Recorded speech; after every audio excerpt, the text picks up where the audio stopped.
Hello friends, दृष्टि में आपका स्वागत है और मैं हूं आनंद।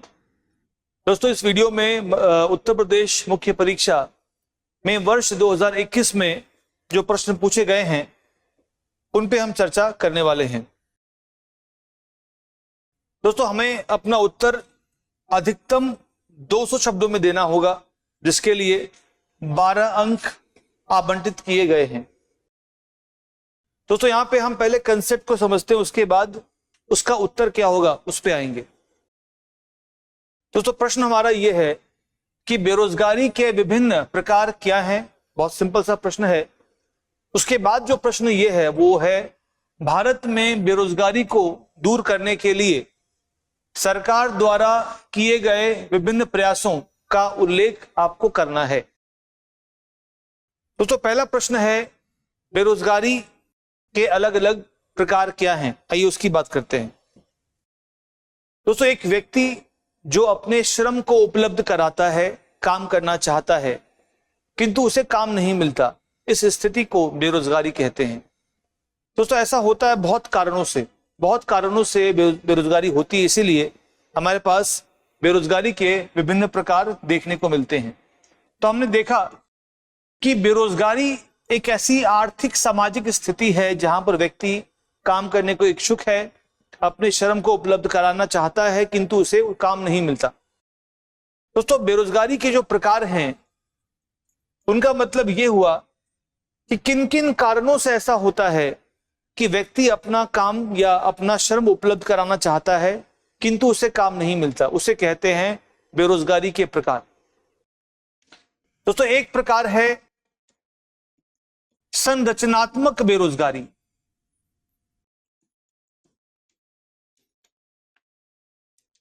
दोस्तों, दूसरा प्रकार है चक्रीय बेरोजगारी। तीसरा प्रकार है मौसमी बेरोजगारी। चौथा प्रकार है प्रच्छन्न बेरोजगारी। और पांचवा प्रकार दोस्तों है घर्षणात्मक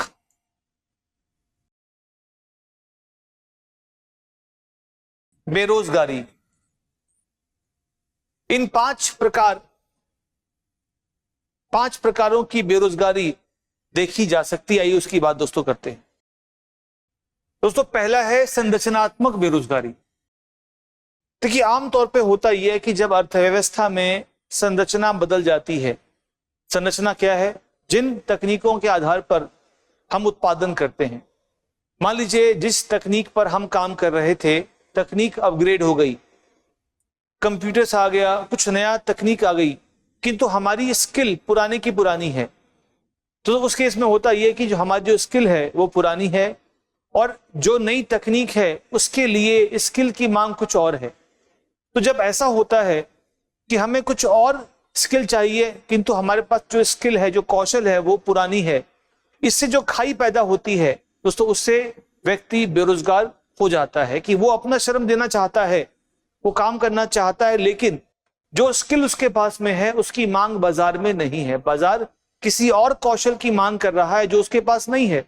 और इसीलिए इस प्रकार के कौशल विकास के जो अंतर हैं, जब उसके पास वो कौशल नहीं है तो बाजार की मांग कुछ और है, उसकी क्षमता कुछ और है। इस कारण से जो बेरोजगारी पैदा होती है दोस्तों, उसे कहते हैं संरचनात्मक बेरोजगारी या स्ट्रक्चरल अनएम्प्लॉयमेंट। दोस्तों, जब तकनीकी प्रगति देश में बहुत तेजी से होती है और लोग अपनी क्षमता का विकास उस तेजी से नहीं करते या नहीं कर पाते, वैसी स्थिति में दोस्तों इस प्रकार की बेरोजगारी पैदा होती है। जब मान लीजिए कंप्यूटर्स आए होंगे तो कंप्यूटर्स के आने से जो अन्य लोग थे जो हाथ से अकाउंटिंग करते थे, उनको कुछ समय के लिए इस प्रकार की बेरोजगारी का सामना करना पड़ा होगा। दोस्तों, अगला है चक्रीय बेरोजगारी। दोस्तों, आप देखिए, कोई भी अर्थव्यवस्था की जो गति है वो कुछ ऐसी होती है कि वो अर्थव्यवस्था कभी वृद्धि के जोन में होती है, ग्रोथ करती है, वृद्धि है, देश में उत्पादन है, उत्पादन में रोजगार की मांग बढ़ जाती है या रोजगार के अवसर बढ़ जाते हैं, तो अर्थव्यवस्था प्रगति की ओर है। इस जोन में रोजगार लोगों को मिल जाता है। लेकिन ऐसा होता है उसके बाद कि कुछ समय के बाद मान लीजिए उत्पादन बहुत ज्यादा हो गया किंतु खपत नहीं है, तो क्या होगा दोस्तों? वहां से अर्थव्यवस्था धीमी पड़नी शुरू हो जाएगी, धीमी पड़ेगी, उत्पादन घटेगा, उससे बेरोजगारी आएगी, क्योंकि जब उत्पादन घटेगा तो फिर रोजगार के अवसर भी दोस्तों घटेंगे। दोस्तों इस क्षेत्र में आपको मिलेगी बेरोजगारी। सरकार कुछ प्रयास करेगी, सरकार अर्थव्यवस्था में कुछ प्रयास करेगी, सरकार एफर्ट लगाएगी, जिससे अगर रिकवरी आती है तो फिर से रोजगार के अवसर उत्पन्न होने शुरू हो जाएंगे। दोस्तों इसीलिए आप देखें कि वृद्धि है उस समय रोजगार है, मंदी है बेरोजगारी है, फिर से वृद्धि है तो रोजगार है, फिर से मंदी है तो बेरोजगारी है। तो अर्थव्यवस्था में जो चक्र है वृद्धि का मंदी का, उसके आधार पे जब बेरोजगारी आती है दोस्तों उसको कहते हैं चक्रीय बेरोजगारी, इसको कहते हैं साइक्लिकल अनएम्प्लॉयमेंट। जैसे मान लीजिए 1929 में अमेरिका में मंदी आई, फिर एक बूम आया, फिर से मंदी आई। दोस्तों इस प्रकार के उतार चढ़ाव से जो बेरोजगारी आती है उसको कहते हैं दोस्तों चक्रीय बेरोजगारी। दोस्तों इसका एक रूप है मौसमी। जैसे मान लीजिए भारत में मौसम के आधार पर खेती होती है, खरीफ के मौसम में रोजगार मिल जाता है, फिर धान कटने के बाद कुछ दिनों के लिए काम नहीं मिलता, फिर रबी के मौसम में काम मिल जाता है, उसके बाद फसल कटने के बाद काम नहीं मिलता। दोस्तों इस प्रकार से मौसम की जो बेरोजगारी है उसे कहा गया है मौसमी बेरोजगारी। दोस्तों इसके बाद देखें आप प्रच्छन्न बेरोजगारी। दोस्तों इसमें होता क्या है कि व्यक्ति मान लीजिए खेत है, उस खेत में 2 ही लोगों की आवश्यकता है किंतु परिवार के 8 लोग उसमें काम कर रहे हैं। तो 2 लोगों की आवश्यकता है किंतु 6 लोग अतिरिक्त काम कर रहे हैं, क्योंकि 8 लोग टोटल लगे हुए हैं। उन 6 को निकाल भी देंगे आप तो भी उत्पादकता पे कोई असर पड़ने वाला नहीं है। दोस्तों इस प्रकार की बेरोजगारी जो छिपी हुई है उसे कहते हैं प्रच्छन्न बेरोजगारी। दोस्तों आमतौर पे भारतीय कृषि में ये बेरोजगारी आपको देखने को मिलती है। दोस्तों अगला है और अंतिम है घर्षणात्मक बेरोजगारी। इसका मतलब यह है कि एक रोजगार में एक व्यक्ति था, उसने उसको छोड़ दिया और किसी दूसरे रोजगार के लिए वो प्रयासरत है, तो 2 काम के बीच में कुछ समय के लिए वो बेरोजगार है। दोस्तों उस स्थिति को बोला जाएगा कि वो क्या है, घर्षणात्मक बेरोजगारी है। तो 2 काम के 2 जॉब्स के बीच में जो कुछ समय के लिए व्यक्ति बेरोजगार है दोस्तों उसे कहा जाएगा घर्षणात्मक बेरोजगारी। दोस्तों ये 5 प्रकार की बेरोजगारी हम देख सकते हैं जो हमारे इस प्रश्न का पहले भाग का दोस्तों उत्तर है। आपको शॉर्ट में दोस्तों देखिए आपका जो उत्तर है वो आपको 200 शब्दों में देना है, तो करीब 100 शब्द में आप पहले भाग का उत्तर दें जो आप आसानी से दे सकते हैं। आप बता सकते हैं कि व्यक्ति काम करना चाहता है, अपना श्रम उपलब्ध कराता है किंतु उसके श्रम को कोई व्यक्ति हायर नहीं करता, कोई उसके श्रम के लिए उसको मोल नहीं देता, ये कंडीशन है बेरोजगारी की। दोस्तों इसीलिए आप कह सकते हैं कि अगर व्यक्ति काम करने को इच्छुक है किंतु उसे कोई उत्पादक कार्य नहीं मिलता, इस स्थिति को हम बेरोजगारी कहते हैं। पहली बात तो ये। और अलग अलग प्रकार की जो बेरोजगारी है वो निम्न है, वो प्रच्छन्न है, संरचनात्मक है या घर्षणात्मक है या अन्य है जो हमने देखा। दोस्तों हमारे पास ये इसके प्रकार हैं। आप अगर एक सेंटेंस भी लिखते हैं तो 15-15 शब्द का एक आपका सेंटेंस बनेगा और एक परिभाषा होगी बेरोजगारी की जिससे आप अपना उत्तर शुरू करेंगे। तो बेरोजगारी के परिभाषा से आपने उत्तर को शुरू किया, वो 20-25 शब्द का की एक परिभाषा दोस्तों रहेगी और आप बता सकते हैं कि मार्च 2022 तक भारत में जो बेरोजगारी पाई गई है वो 7.6% की है। तो भारत में ये आंकड़ा भी आ गया मार्च 2022 तक या मार्च 2022 में भारत में दोस्तों 7.6% बेरोजगारी देखने को मिली। और दोस्तों ये इसके प्रकार हैं, इसको उत्तर लिखते ही आपके इस उत्तर के 100 शब्द पूरे हो जाते हैं। दोस्तों अगला है, भारत में बेरोजगारी को दूर करने के लिए सरकार द्वारा किए गए प्रयासों का उल्लेख कीजिए। दोस्तों बहुत ऐसे प्रयास हैं जिसका हम उल्लेख कर सकते हैं। दोस्तों भारत में बेरोजगारी से निपटने के लिए बहुत प्रकार के प्रयास किए गए हैं, आइए उसकी बात दोस्तों हम करते हैं।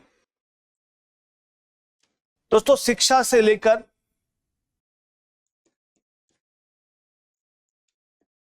कौशल विकास से लेकर अवसर से लेकर रोजगार देने तक अलग अलग प्रयास सरकार द्वारा किए गए हैं। दोस्तों आप देखिए, नई शिक्षा नीति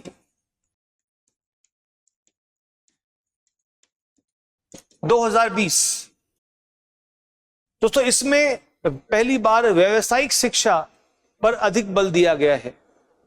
शिक्षा पर्व मनाया जा रहा है, मनाया गया सितंबर में। दोस्तों नई शिक्षा नीति में वोकेशनल एजुकेशन, जिसको हम कहते हैं व्यावसायिक शिक्षा,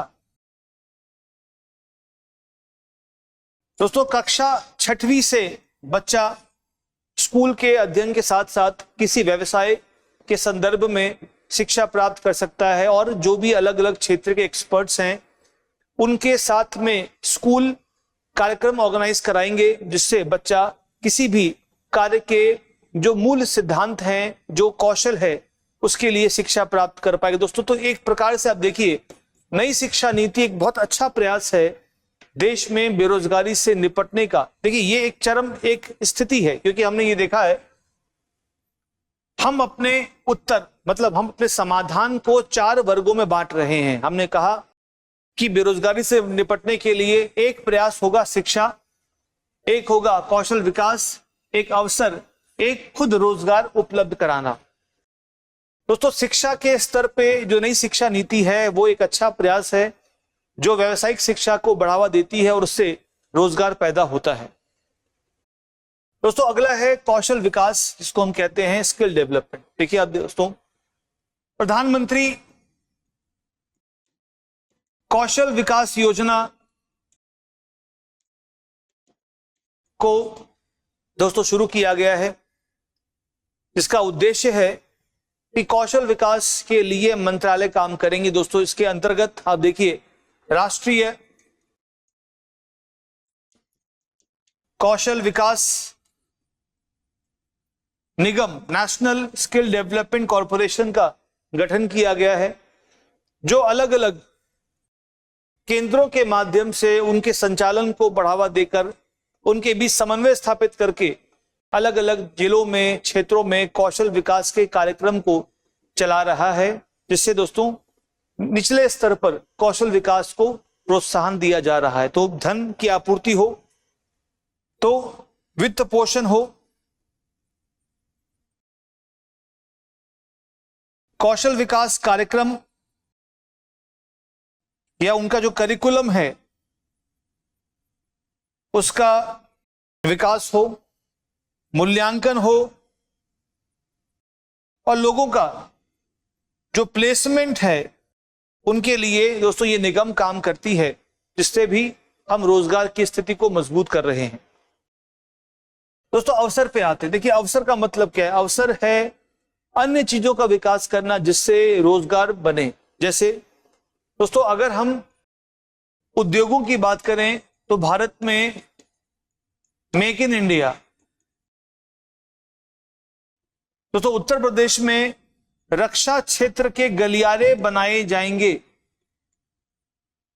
डिफेंस हम कहते हैं कॉरिडोर्स।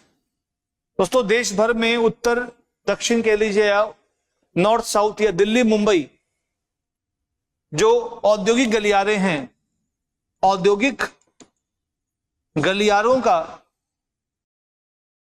दोस्तों निर्माण किया जा रहा है, जिससे क्या होगा, दिल्ली से चलते हुए हरियाणा, उत्तर प्रदेश होते हुए राजस्थान, मध्य प्रदेश होते हुए महाराष्ट्र तक जो गलियारे गुजरेंगे उनसे आसपास के क्षेत्रों में उद्योग का विकास होगा, निवेश आएगा, जिससे रोजगार के अवसर दोस्तों पैदा होंगे।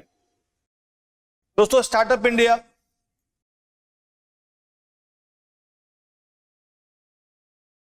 के अंतर्गत जो सरकार सहायता दे रही है उससे भी दोस्तों स्टार्टअप्स बढ़ेंगे, वो रोजगार देंगे। दोस्तों इससे आप देख सकते हैं कि मेक इन इंडिया है, रक्षा गलियारे है, ये अन्य इंफ्रास्ट्रक्चर की परियोजना है। दोस्तों ये अनेक वैसे अवसर हैं जो रोजगार को जन्म देंगे। दोस्तों अंत में आप देखिए, सरकार खुद भी तो रोजगार दे रही है। दोस्तों 100 दिनों का कम से कम न्यूनतम गारंटी रोजगार है नरेगा। दोस्तों हालांकि बढ़ते निवेश, यहां पे हम ऐड कर सकते हैं कि सरकार ने विदेशी कंपनियों या विदेशी निवेश को प्रोत्साहित किया और भारत में निर्माण करने के लिए उनको बल दिया, जिससे दोस्तों अतिरिक्त रोजगार के अवसर बढ़ेंगे। लेकिन इसके अलावा दोस्तों जो श्रम रोजगार है उसके लिए नरेगा दोस्तों सरकार का एक प्रयास है, जिसके अंदर हम श्रमिक ग्रामीण लोगों को रोजगार की गारंटी प्रदान करते हैं। दोस्तों ये सारे क्या हैं, ये 4 भागों में हमने बांटा है कि सरकार द्वारा क्या उपाय किए जा रहे हैं या क्या किए गए हैं। तो नरेगा से लेकर हो, मेक इन इंडिया हो, रक्षा गलियारे हो, इंडस्ट्रियल कॉरिडोर्स हो, दोस्तों आप देख सकते हैं इसमें अतिरिक्त जैसे मान लीजिए एमएसएमई है, सरकार ने कहा कि रक्षा क्षेत्र या रक्षा के जो लघु उद्योग हैं उनका ही माल भारत सरकार या भारत की रक्षा मंत्रालय खरीदेगी और विदेशों के कंपनीज कुछ क्षेत्रों में अपने माल को नहीं बेच पाएंगे। दोस्तों इससे क्या होगा, भारत के स्वदेशी उत्पादों को प्रोत्साहन मिलेगा, जिससे रोजगार के अवसर बढ़ेंगे। दोस्तों इस प्रकार की पॉलिसी की आप बात कर सकते हैं। इसीलिए दोस्तों अगर हम समाधान की बात करें तो पहला हो गया नई शिक्षा नीति, कौशल विकास योजना, राष्ट्रीय कौशल विकास निगम, मेक इन इंडिया,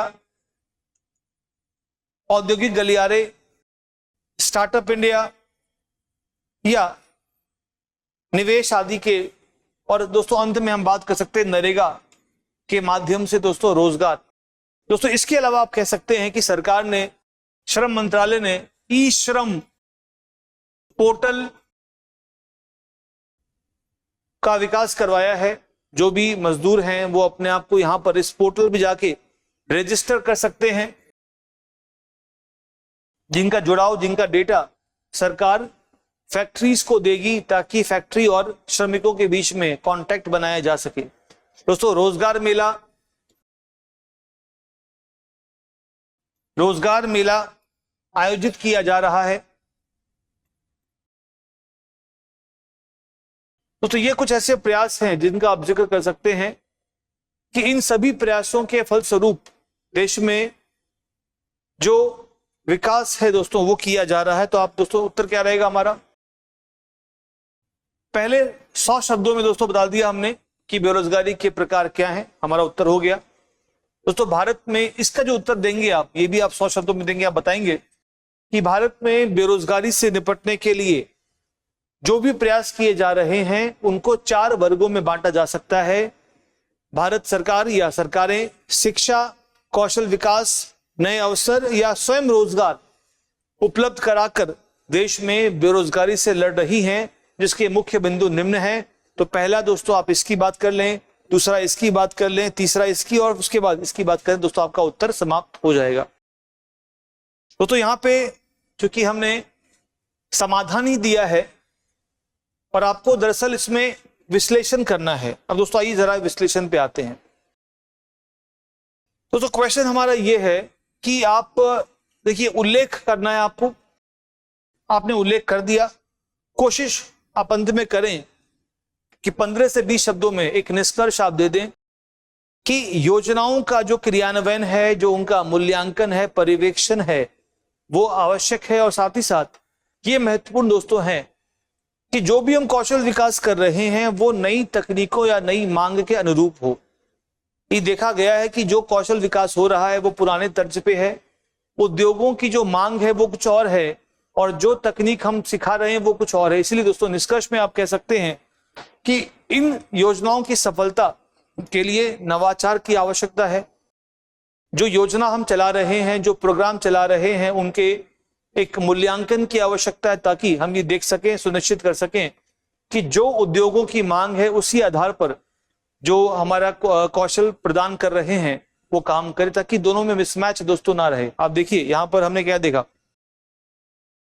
दोस्तों, यहां पे हमने देखा कि जब हम प्रकार की हमने बात की, बेरोजगारी का प्रकार एक उत्तर है संरचनात्मक बेरोजगारी। इसका मतलब ये हुआ कि जो कौशल की मांग है वो कुछ और है और जो कौशल लोगों में उपलब्ध है वो कुछ और है। इन दोनों के बीच की जो खाई है दोस्तों ये कम करनी जरूरी है, जिसके लिए इस उत्तर के अंत में हम लिखेंगे कि जो योजनाएं हैं उनका कुशल मूल्यांकन हो, पर्यवेक्षण हो और बाजार अनुरूप हो, तब जाके दोस्तों योजनाएं हमारी सफल रहेंगी। दोस्तों ये थे हमारे इस प्रश्न का उत्तर। अब दोस्तों अगले प्रश्न पे आते हैं। आप देखिए अगला प्रश्न हमारे सामने है कि भारतीय अर्थव्यवस्था पर लॉकडाउन के प्रभावों की चर्चा कीजिए तथा इस अवधि के दौरान अर्थव्यवस्था की या अर्थव्यवस्था में सुस्ती की प्रवृत्तियों से निपटने हेतु बजटीय रणनीति की समीक्षा कीजिए। दोस्तों दो हमारे पास प्रश्न हैं। पहला प्रश्न है कि अर्थव्यवस्था पर लॉकडाउन के प्रभाव की आपको चर्चा करनी है, पहला क्वेश्चन। और दूसरा, इस लॉकडाउन से निपटने के लिए जो बजटीय रणनीति बनाई है दोस्तों उसकी हमें समीक्षा करनी है। दोस्तों 2020 के मार्च के महीने में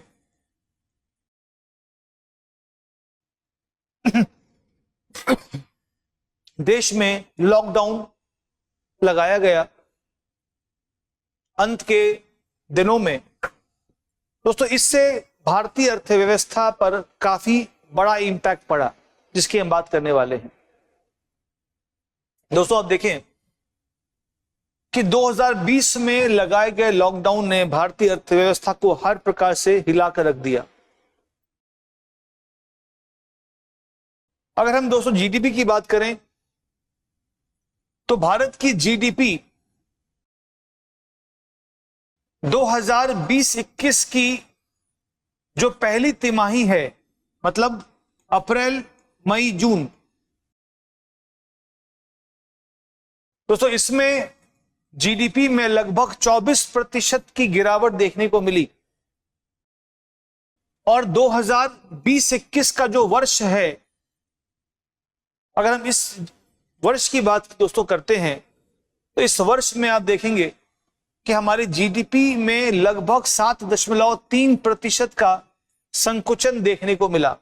मतलब पूरी जीडीपी हमारी 20% से कम हो गई और पहली तिमाही में तो 24% तक की गिरावट हमारे जीडीपी में देखने को मिली। अगर हम रोजगार की दोस्तों बात करें तो अनुमान है कि 1 करोड़ लोगों के, 1 करोड़ परिवारों के रोजगार छिन गए। यह अनुमान है कि 1 करोड़ परिवारों से अधिक के रोजगार छिन गए। दोस्तों अगर हम आय की बात करें तो यह अनुमान है कि 97% परिवारों की जो आय है उसमें गिरावट देखने को मिली। दोस्तों यदि लॉकडाउन लगता है, उद्योग बंद होते हैं, आवागमन बंद होता है, तो हम कह सकते हैं कि लॉकडाउन के लगने से दोस्तों उद्योगों समेत परिवहन, पर्यटन, शिक्षा जैसे अलग अलग उत्पादन और सेवा के जो क्षेत्र हैं उनको भारी नुकसान उठाना पड़ा। दोस्तों आप देखें, हम जब उद्योगों की बात करते हैं तो हम बात करते हैं उसके कुछ सूचकांकों की। एक सूचकांक है PMI, purchasing manager index, PMI. दोस्तों पीएमआई सूचकांक 0 से 100 के बीच होता है और 50 से ऊपर इसको होना चाहिए अगर हम अर्थव्यवस्था में कुछ सकारात्मक पहलू की अपेक्षा करते हैं। दोस्तों ये घटकर 41 पे पहुंच गया। जून 2020 में दोस्तों ये 41 हो गया, जो दर्शाता है बहुत भारी संकुचन हुआ हमारे उद्योगों में। दोस्तों जीएसटी की अगर हम बात करें, दोस्तों मार्च 2022 में अभी पिछले महीने हमारे जीएसटी का कलेक्शन था 1,42,000 करोड़ का। आमतौर पे 1 लाख करोड़ के आसपास का कलेक्शन होना चाहिए। दोस्तों अगर आप इस महीने की बात करेंगे तो जून 2020 में जीएसटी कलेक्शन था केवल 90,000 करोड़ का।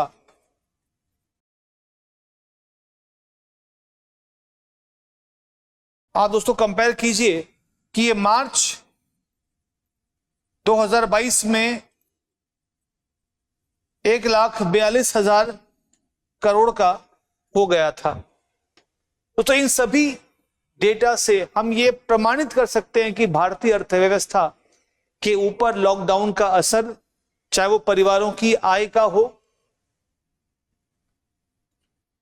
रोजगार का नुकसान हो। उस समय तो ऐसा हुआ कि 11 करोड़ मजदूर सड़क पे आ गए, फैक्ट्री बंद हुई, फैक्ट्रियों ने कहा कि हम आपको रख नहीं पाएंगे, तो 11 करोड़ लोग सड़कों पे थे। हालांकि जो आंकड़े आए हैं 1 करोड़ परिवारों के, एक लमसम आंकड़े हैं कि 1 करोड़ परिवारों के रोजगार पर नुकसान हुआ है। 97% परिवारों की आय में गिरावट आई है। उद्योग, परिवहन, पर्यटन, शिक्षा को भारी नुकसान हुआ है। दोस्तों पीएमआई सूचकांक हमारा जो 50 से ऊपर होता था, होना भी चाहिए था, वो घटकर 41 हो गया है। और जीएसटी कलेक्शन दोस्तों आप देखिए ये भी काफी बड़ी मात्रा में हमारा कम हुआ। दोस्तों ये तो हमारे पहले भाग का उत्तर है। हमारे पास दोस्तों 6 बिंदु हैं। अगर आप सभी बिंदुओं में 15 शब्द भी लिखते हैं तो आपका ये 100 शब्दों में आपका उत्तर बनेगा, क्योंकि यहां पर तो हमें पहले इस उत्तर में चर्चा करनी है, तो चर्चा हम 100 शब्दों में कर सकते हैं, आप चाहें तो कम में भी कर सकते हैं। दोस्तों अगला भाग है कि इस अवधि के दौरान अर्थव्यवस्था में सुस्ती की प्रवृत्तियों से निपटने के लिए बजट की रणनीति क्या हो या क्या हुई थी, उसकी हमें दोस्तों समीक्षा करनी है। दोस्तों जब ऐसी मंदी आती है, आप देखिए मंदी कैसे है, अगर लगातार 2 तिमाही में जीडीपी हमारी सिकुड़ जाए उसको हम रिसेशन कहते हैं। दोस्तों भारत में 2020-21 में रिसेशन था। तकनीकी रूप से हमारी अर्थव्यवस्था ने लगातार 2 तिमाही में संकुचन दर्ज कराया। दोस्तों इस संकुचन से निपटने के लिए सरकार ने कुछ उपाय किए। दोस्तों इस उपाय में जो क्वेश्चन है वो है बजटीय रणनीति का। तो हम अपनी चर्चा को बजट तक सीमित करेंगे, हम इसमें आरबीआई की भूमिका की बात करने वाले नहीं हैं। हालांकि प्रयास तो आरबीआई ने भी किया, किंतु हम क्या करेंगे, बेसिकली बजटीय रणनीति की बात इसमें करने वाले हैं। दोस्तों आप देखें मई 2020 को भारत सरकार ने अनाउंस किया आत्मनिर्भर भारत पैकेज। दोस्तों 20 लाख करोड़ का जो हमारी जीडीपी का लगभग 10% है, तो जीडीपी के 10% मतलब 20 लाख करोड़ के पैकेज का अनाउंसमेंट सरकार ने किया। दोस्तों इस पैकेज के अंतर्गत आप देखें था क्या, इस पैकेज के अंतर्गत सरकार ने बहुत तरह के फंड बनाए और कहा, जैसे आप देखिए प्रधानमंत्री स्वनिधि योजना, जो रेडी वाले हैं उनके रोजगार पे नुकसान ना आए, उनका काम प्रभावित ना हो, तो सरकार ने कहा कि हम फंड बनाते हैं और रेडी वाले बैंकों से कोलैटरल फ्री 10,000 रुपए तक का लोन ले सकते हैं, जिनको वो आसान मासिक किस्तों में चुका सकते हैं। दोस्तों करीब 3 लाख करोड़ रुपए का एक फंड बनाया गया, और जिस फंड से लघु उद्योगों को कोलैटरल फ्री ऋण उपलब्ध कराया जाएगा ताकि वो अपने उस ऑपरेशन को बंद ना करें। दोस्तों होता क्या है, लॉकडाउन लगा, उत्पादन बंद हुआ, मांग बंद हुई, तो एमएसएमईज के लिए आगे चलना लगभग बंद सा हो गया। अपने व्यापार को शुरू करने के लिए, व्यापार को चलाने के लिए, बाजार में आपूर्ति करने के लिए, कच्चे माल को खरीदने के लिए उनको ऋण की आवश्यकता होती है। दोस्तों इसके लिए लगभग 3 लाख करोड़ के ऋण के फंड का निर्माण किया गया। दोस्तों लगभग 10,000 करोड़ का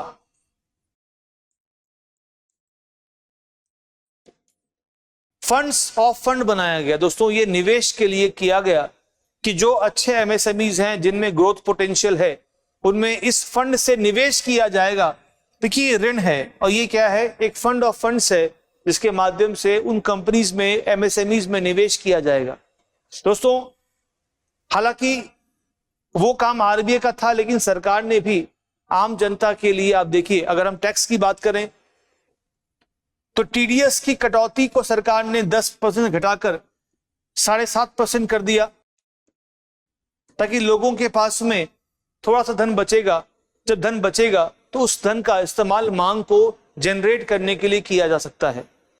दोस्तों बहुत प्रकार के आप देखें, आयात पर रोक लगा दी गई और निर्यात को प्रोत्साहित करने के लिए प्रयास किए गए, ऋण उपलब्ध कराए गए। डिफेंस के क्षेत्रों में कहा गया कि जो उद्योग हैं उनमें जो भी रक्षा मंत्रालय के प्रमुख मांग है उसको घरेलू उद्योग क्या करेंगे, पूरा करेंगे, ताकि रक्षा क्षेत्र में रोजगार और उत्पादन को बढ़ावा दिया जा सके। दोस्तों इन सभी प्रयासों से, चाहे वो स्वनिधि योजना हो, एमएसएमई के लिए ऋण हो, फंड्स ऑफ फंड हो, टीडीएस में कटौती हो, इन सब को मिला देंगे। दोस्तों इसे कहा गया है आत्मनिर्भर भारत पैकेज। ये जो पैकेज है दोस्तों, ये इसका उद्देश्य क्या था, कोविड के बाद जो समस्या आई, उस समस्या से हमने देखा कि भारत की जीडीपी में संकुचन हुआ, परिवारों के आय में गिरावट आई, पीएमआई गिर गया, जीएसटी कलेक्शन गिर गया। इन सभी से निपटने के लिए दोस्तों कहा गया, अगर ये ऋण जाता है उद्योगों तक, ठेले वालों तक, व्यक्तियों तक, लघु उद्योगों तक, तो उससे उत्पादन, उससे मांग, उससे रोजगार जैसे अलग अलग पहलुओं पर काम होगा, उनमें प्रगति आएगी, जो अर्थव्यवस्था को वी शेप रिकवरी की ओर लेके जाएगी। तो आप देख सकते हैं ये महीना है, मान लेते हैं जून का, जून 2020, यहां पे हमारी जीडीपी थी। लॉकडाउन जब लगा तो ये देखा गया कि अगर उसको हम अप्रैल लेते हैं तो अप्रैल से जून तक आते आते हमारी जीडीपी हो, जीएसटी हो, रोजगार हो, परिवारों की आय हो, इन सब में भारी गिरावट देखने को मिली। मई जून के महीने में जब ये पैकेज अनाउंस किया गया 20 लाख करोड़ का, आप देखिए प्रधानमंत्री आवास योजना के लिए भी बहुत सारा धन दिया गया। तो सरकार ने आवास योजना के लिए धन आवंटित किया। जो लोग ऋण लेते थे उन ऋण के लिए सरकार ने गारंटर के रूप में काम किया कि ऋण बांटे। सरकार पीछे खड़ी है, अगर व्यक्ति लोन नहीं चुकाएगा तो सरकार बैंकों के लॉस की भरपाई करेगी। तो सरकार ने एक गारंटर के रूप में बैंकों को हिदायत दी, आरबीआई से कहा कि ऋण का बंटवारा किया जाए, वितरण किया जाए, ताकि मांग बढ़े। दोस्तों इससे हुआ क्या, इससे अर्थव्यवस्था में मांग बढ़ी, मांग आएगी, उत्पादन को भी प्रोत्साहित किया गया, जिससे इकोनॉमी में एक वी शेप रिकवरी देखने को मिली। दोस्तों ये फल था कि आत्मनिर्भर भारत पैकेज के फलस्वरूप हमारी अर्थव्यवस्था में वी शेप रिकवरी आई है। इस समय जो जीएसटी घटकर 90,000 करोड़ हो गया था दोस्तों, वो आने वाले महीनों में बढ़कर 1.25 लाख करोड़ तक पहुंच गया और वर्तमान में तो ये 1,42,000 करोड़ तक पहुंच चुका है। दोस्तों पीएमआई की हमने बात की, जो पीएमआई 41 तक चला गया था वो बढ़कर 57 तक पहुंच गया। दोस्तों जीडीपी ग्रोथ रेट जो नेगेटिव में थी वो अभी 8.5 से 9% की दर से बढ़ने का अनुमान है। तो चाहे वो जीडीपी हो, चाहे वो जीएसटी हो, पीएमआई हो या अन्य पहलू हो, इन सभी में अर्थव्यवस्था में इस पैकेज से सुधार आया है और वी शेप रिकवरी आई है। दोस्तों इसीलिए हम कहते हैं कि इस पैकेज ने एक विस्तारवादी राजकोषीय नीति के रूप में काम किया, जिसने धन की आपूर्ति, उससे मांग, उससे उत्पादन को बढ़ाया। दोस्तों इन बातों को आप लिखेंगे इस प्रश्न के दूसरे भाग में, जहां पर पूछा गया है कि प्रवृत्तियों से निपटने की रणनीति क्या हो। दोस्तों अंत में हम क्या लिखें उसकी बात करते हैं।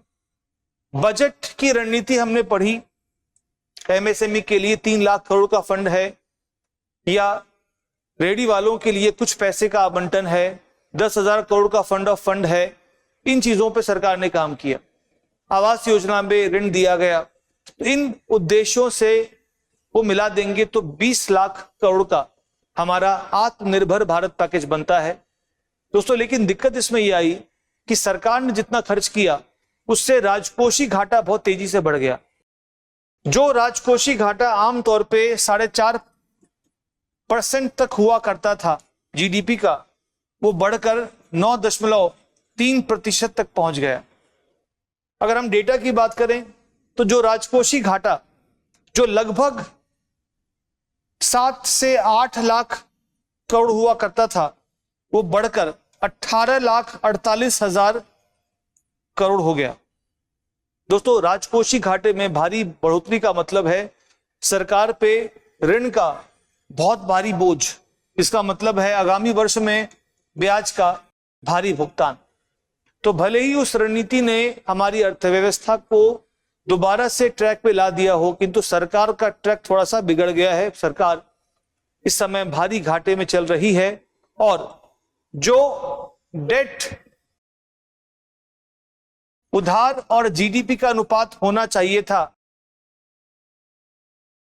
कोविड से पहले राज्य और केंद्र सरकार का, अगर हम मिला दें तो केंद्र राज्य के टोटल ऋण को यदि आप भारत की जीडीपी से भाग देंगे, ये था 68%।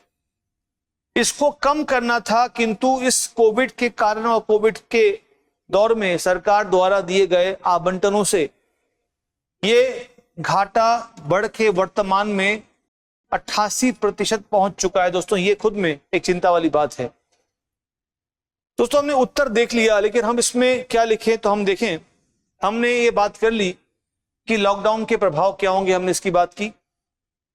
हमने ये बात कर ली कि इस दौरान सरकार ने क्या प्रयास किया, ऋण दिया, पैकेज दिया, एमएसएमई की बात की और रेडी वालों की बात की, आवास योजना की बात की। दोस्तों अंत में आप लिखेंगे कि इस योजना से रिकवरी आई है, किंतु एक समस्या खड़ी हुई है, उसका नाम है बहुत ज्यादा राजकोषीय घाटा। तो सरकार को वर्तमान दौर में इस अधिक राजकोषीय घाटे को कम करने पर ध्यान देना चाहिए। दोस्तों ये हमारा निष्कर्ष इस उत्तर का बनेगा। दोस्तों इसके साथ ही हमारा ये पूरा प्रश्न समाप्त होता है, जहां पे हमने दोनों पहलू की बात कर ली है कि क्या प्रभाव थे और सरकार ने उससे निपटने के लिए क्या बजटरी नीतियां अपनाई हैं, जिसके साथ दोस्तों हमारा ये उत्तर समाप्त होता है। आप कोशिश करें कि 90 शब्द में पहला भाग लिखें, करीब 90 शब्द में दूसरा भाग लिखें और 20 शब्दों में एक निष्कर्ष दें। वो ये रहेगा कि इस बजटीय रणनीति से जो घाटा हमारा है वो बहुत तेजी से बढ़ गया, जो नियंत्रित करने की आवश्यकता रहेगी। दोस्तों ये था हमारे दोनों प्रश्नों पे उत्तर, विस्तार से चर्चा। दोस्तों मिलते हैं अगले वीडियो में और बाकी प्रश्नों की बात करेंगे। धन्यवाद।